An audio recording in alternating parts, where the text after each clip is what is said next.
تھا اگر یہ دیش ہندو راج کے راستے پر چل پڑا تو اس دیش کے لیے بڑی آفت ہوگی اور لوگوں کو اس کے لیے جھیلنا بہت ہی مشکل ہو جائے گا۔ نحمدہ و نصلی علی رسولہ الکریم، اما بعد، اعوذ باللہ من الشیطان الرجیم، بسم اللہ الرحمن الرحیم، قل هو اللہ احد اللہ الصمد لم یلد ولم یولد ولم یکن له کفوا احد، صدق اللہ العظیم۔ محترم حضرات، سامعین کرام، آج یہ 26 جنوری کا دن ہے اور اس دن ہمارا اپنا سنویدھان نافذ ہوا تھا۔ چنانچہ ڈاکٹر بھیم راؤ امبیڈکر صاحب، مولانا ابوالکلام آزاد اور اس وقت پوری ایک ٹیم تھی جو اسمبلی وجود میں آئی تھی، ان سب نے مل کر ایک بہت ہی ایسا آئین بنایا، سنویدھان بنایا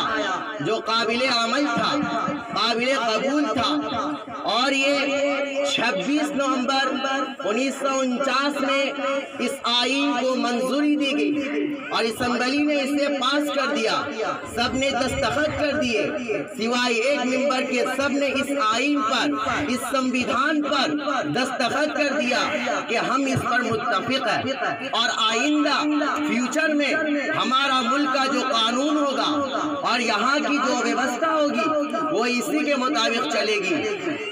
اور یہ 26 نومبر 1950 میں پہلی مرتبہ بھارت کا یہ آئین نافذ کیا گیا۔ 1950 میں 26 جنوری کو جو قانون نافذ ہوا تھا، ظاہر ہے کہ اس دن ہم صحیح معنوں میں آزاد ہوئے کہ اب ہم برطانیہ کے قانونی غلام بھی نہیں رہے، کہ اب ہمارے پاس اپنے آرٹیکلز ہے، ہماری اپنی دفعات ہے، ہمیں اپنی عدالتوں میں اپنے قانون کے مطابق انصاف ملے گا۔ اس لیے 1950 میں جو قانون نافذ ہوا تھا، اس لیے 1950 میں جس دن اس آئین کو منظوری ملنے کے بعد اس کا نفاذ عمل میں آیا ہے وہ 26 جنوری کا دن تھا۔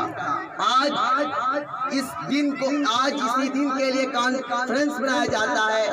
کہ اس دن ہمارا اپنا قانون نافذ ہوا تھا۔ تو ہم سب سے پہلے شردھانجلی پیش کرتے ہیں دیش کے ان تمام مہان لوگوں کو جنہوں نے اتنا اچھا آئین تیار کیا، جنہوں نے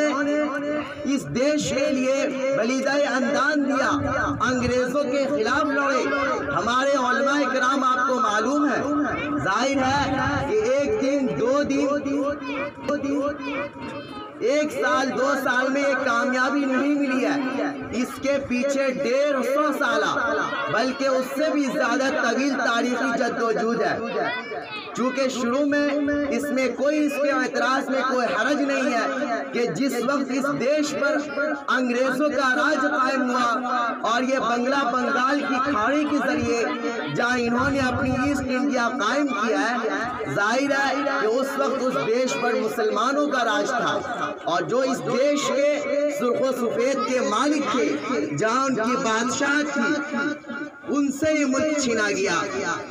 اس لیے پہلے طور پر جو فرسٹ اٹیک تھا، جب پہلا جملہ تھا وہ فطری طور سے مسلمانوں کی طرف تھا۔ اس لیے ہم دیکھتے ہیں کہ ایک طرف سراج الدولہ ہے اور ایک طرف سلطان ٹیپو شہید ہے جو جدوجہد کرتے ہیں اور آخری دم تک، جب تک جس میں خون کا ایک قطرہ باقی ہے، یہ انگریز سامراج کے سامنے، ان ظالموں کے سامنے، ان ڈکٹروں کے سامنے کبھی جھکنے نہ جھکنے کی قسم کھاتے ہیں اور اسی طرح آگے بڑھتے رہتے ہیں، اسی طرح آگے بڑھتے رہتے ہیں۔ چنانچہ حضرت مولانا محمود الحسن دیوبندی رحمۃ اللہ علیہ ایک منظم تحریک چلاتے ہیں، وہ اس دیش میں انقلاب لانے کے لیے، اپنا آئین نافذ کرنے کے لیے، یہاں کے لوگوں کو صحیح معنوں میں آزادی دلانے کے لیے وہ عہد و بند کے صعوبتیں برداشت کرتے ہیں۔ وہ پڑوس کے ملکوں میں جا کر اپنی آزاد حکومت قائم کرتے ہیں، جس کا وزیر اعظم ایک ہندو بنتا ہے، اس کا ایک صدر مسلمان بنتا ہے۔ اس لیے کہ ہمارے اکابر اور بزرگان دین یہ سمجھتے تھے شروع سے ہی کہ ملک سب کا ہے، ہندوؤں کا ہے، سکھوں کا ہے، سماج کے ہر گبتے کا ہے۔ اس لیے اگر